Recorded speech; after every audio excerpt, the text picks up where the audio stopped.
This channel does not promote any violent, harmful, or illegal activities. All content provided by this channel is meant for an educational purpose only. রক্ত পাচার চক্র দুর্গাপুরে টাকার টোপ দিয়ে নাবালকদের রক্ত নেওয়া হতো। এই অভিযোগে গ্রেফতার করা হয়েছে তিনজনকে, তার মধ্যে একজন তৃণমূলের নেতা অমিত প্রসাদ।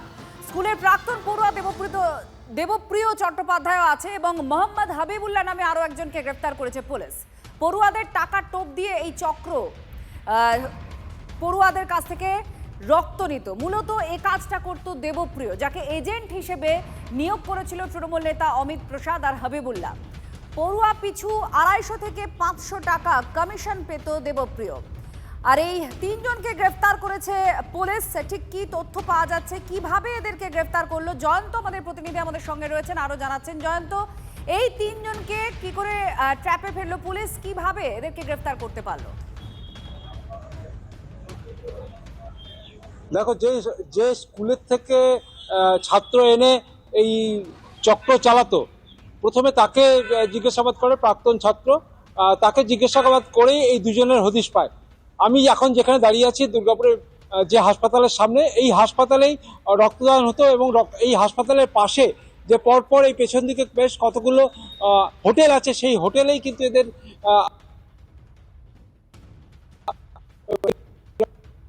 রক্তদান হতো।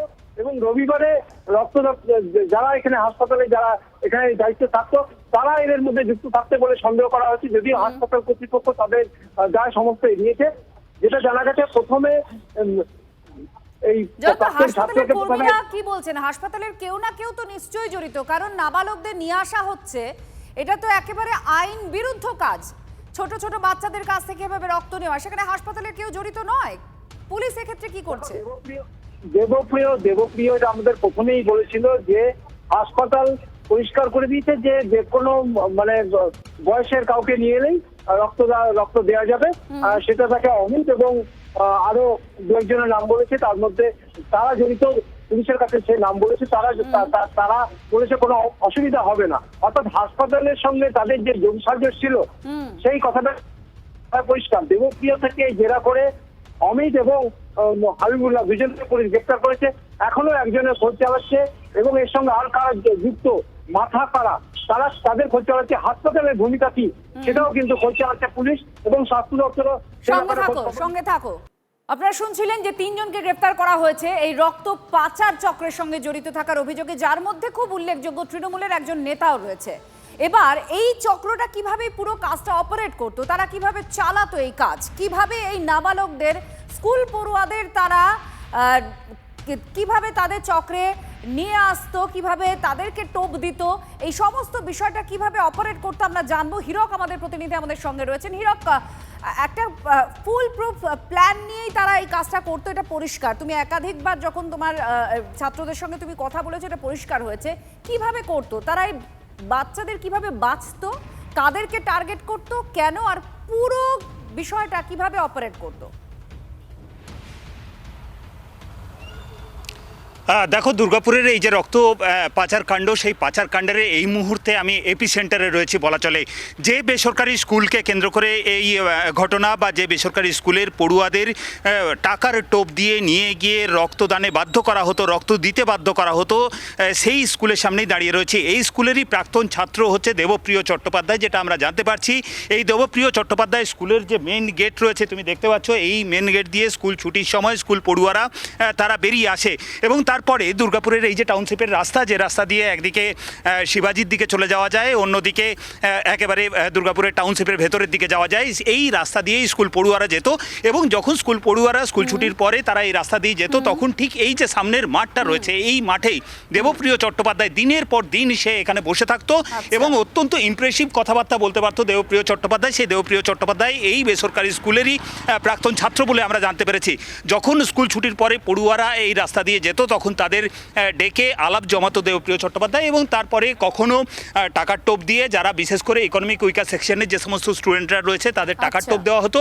আবার অনেক ক্ষেত্রে নিজের আত্মীয় গুরুতর অসুস্থ, তাকে রক্ত না দিলে তাকে বাঁচানো যাবে না, এই মানবিক একটা ইমোশনাল জায়গা তৈরি করে দেবপ্রিয় চট্টোপাধ্যায় তাদের রক্ত দেওয়ার ক্ষেত্রে আবেদন জানাতো এবং তারপর তাদের নিয়ে যাওয়া হতো দুর্গাপুরের বেসরকারি হাসপাতালে এবং তাদের যে আধার কার্ড কৌশলে তাদের কাছ থেকে নিয়ে নেওয়া হতো। এই স্কুল পড়ুয়া মূলত 8, 9, 10 যাদের এখনো 18 বছর বয়স হয়নি, 15, 16, 17 এই বয়সের বাচ্চাদের নিয়ে গিয়ে দুর্গাপুরে ওই বেসরকারি হাসপাতালে নিয়ে যাওয়া হতো। সেখানেই আধার কার্ড ট্যাম্পার করা হতো এবং এই ট্যাম্পারের কাজে সরাসরি যুক্ত ছিল এই দেবপ্রিয় চট্টোপাধ্যায়, অন্তত আমরা তেমনটাই জানতে পারছি।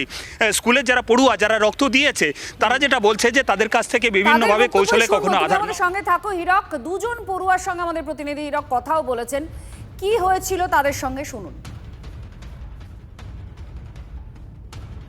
কিংসুক দেবপুরেই একটা দাদা হয়। আমি হচ্ছে একদিন তো মানে যেদিন ব্লাড দিই আমি, তারপরের দিন আমাকে হচ্ছে দেবপ্রিয় বলে, ভাই হচ্ছে তোর কাছে কোনো ফাঁকা ব্যাঙ্ক অ্যাকাউন্ট আছে, তো সেই অ্যাকাউন্টে যদি আমি ওকে দিই তাহলে ও আমাকে 10,000 টাকা দেবে। আমি সেটা শুনেছি ঘাবড়ে যাই। দিন আমার মনে হয় কোনো একটা ইলিগাল কিছু হবে, ব্যাঙ্ক অ্যাকাউন্ট দিয়ে কেউ 10,000 টাকা তো দেবে না, তাই আমি ওর সাথে সেদিন থেকে কথা বলা বন্ধ করি। তখন হচ্ছে আমি হচ্ছে কিংসুকে নিয়ে আরও জানতে পারি। তারপর হচ্ছে আমি এটা হচ্ছে একটা ওর বন্ধু আছে দেবপ্রিয়, শুভদীপ নামে, তার সাথে কি একটা কথাবার্তা বলেছিল। তখন হচ্ছে দেবপ্রিয় বলে ও আর কিংসুক মিলে এই কাজটা করে। না, এই দেবপ্রিয়র সঙ্গে তোমার কিভাবে দেখা হয়েছিল, কিভাবে পরিচয় হয়েছিল? আমি যখন 2024-এ ইয়োগা কম্পিউটার সেন্টারে কম্পিউটার শিখি, তখন থেকে হচ্ছে আমি দেবপ্রিয়কে চিনি। তার আগে কি এই এলাকায় ঘোরাঘুরি করতো? অন্যান্য স্টুডেন্টদেরও কি বলতো?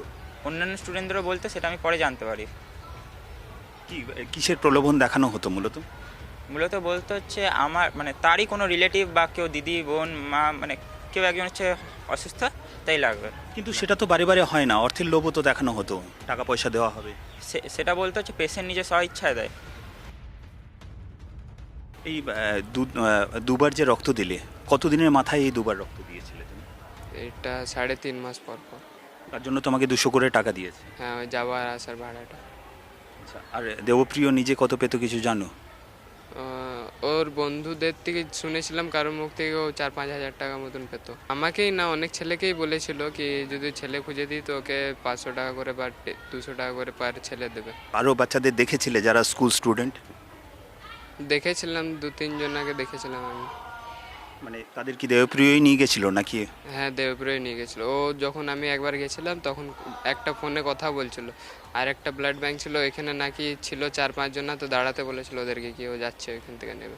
হাসপাতালে যখন গেছিলাম তখন দেবপ্রিয় একটা ফর্ম ভরেছিল, ফর্মটাতে শুধু আমাকে বললো যে সাইন করে দিতে, আমি সাইন করে দিলাম। তারপর ভিতরে গেলাম তো একটা দিদি ওই রেজিস্টারে লিখছিল, নাম লিখেছে, ওর মধ্যে সাইন নিয়েছে, আর একটা দিদি ওয়েট চেক করছিল, তো ওয়েট চেক করলো তো বলেছে সব ঠিক আছে। তারপর জিজ্ঞেস করলো তো মেডিসিন নিই নাকি শরীর খারাপ আছে, তো দেবপ্রিয় বলেছিল যদি এগুলো বলে তো না বলবি। যারা এই পাচার চক্রের খপ্পরে পড়েছে সেই পড়ুয়াদের কথা আপনারা শুনছিলেন। এবার প্রিন্সিপাল তারা কি বলছেন, তার কি অভিজ্ঞতা, বাচ্চাদের সঙ্গে তিনি কথাও বলেছেন, বক্তব্য শুনুন। আমি যেটুকু বলতে পারছি যে এই বাচ্চাটি গত 15-20 দিন বা 25 দিন ধরে ও স্কুলের বাইরে ঘোরাঘুরি করেছে। ও পরে তো জানতে পেরেছি যে ও আমাদের স্কুলের এক্স স্টুডেন্ট। এই সফট কর্নারটাকেও কাজে লাগিয়েছে, বিভিন্ন বাচ্চাকে বলেছে আমি স্কুলে পড়তাম, জানিস তো আমি তোদের সিনিয়র। এইভাবে ও 15-20 দিন ধরে ওদেরকে শুনলাম চকলেট খাইয়েছে, ওদের বিভিন্ন রকম কিরে তোরা ভালো আছিস কেমন, এই মিস আছে, ওই ম্যাম আছে, ম্যাম আমাকে খুব ভালোবাসে, এইভাবে ও বিশ্বাসটা অর্জন করেছে। মানে ও খুব সুন্দরভাবে ব্রেন ওয়াশ করতে পেরেছে। কিন্তু তারপরে ও এই অফারটা দিয়েছে এবং ও বুঝেছে এই বাচ্চাগুলো, কারণ ও জানে এই স্কুলে মানে কম পেমেন্ট দিয়েও অনেক বাচ্চা পড়ে, ইকোনমিক্যালি যারা উইকার সেকশন সেখান থেকেও বাচ্চা আমাদের স্কুলে ভর্তি হয়। ও ওই বাচ্চাগুলোকে কিন্তু টার্গেট করেছে।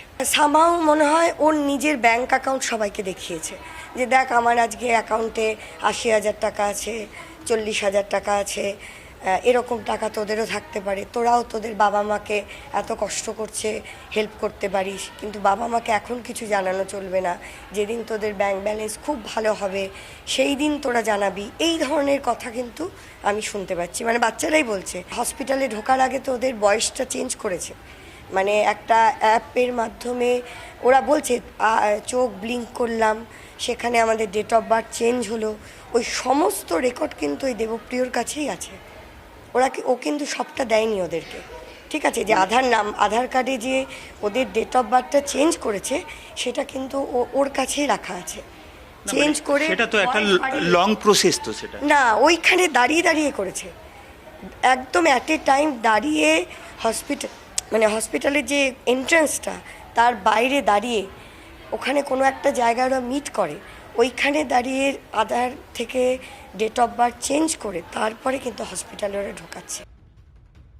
আর এইসবের মধ্যে তৃণমূলের যোগ পাওয়া গিয়েছে। দুর্গাপুরের এই রক্তের কালো যে কারবার, সেই কারবারে একজন তৃণমূল নেতাকে গ্রেফতারও করা হয়েছে। আর কিছু প্রশ্ন এখানে উঠছে, তাহলে কি স্কুল পড়ুয়াদের ফাঁসিয়ে রক্তের এই কালো কারবারের টানতো তৃণমূল নেতা?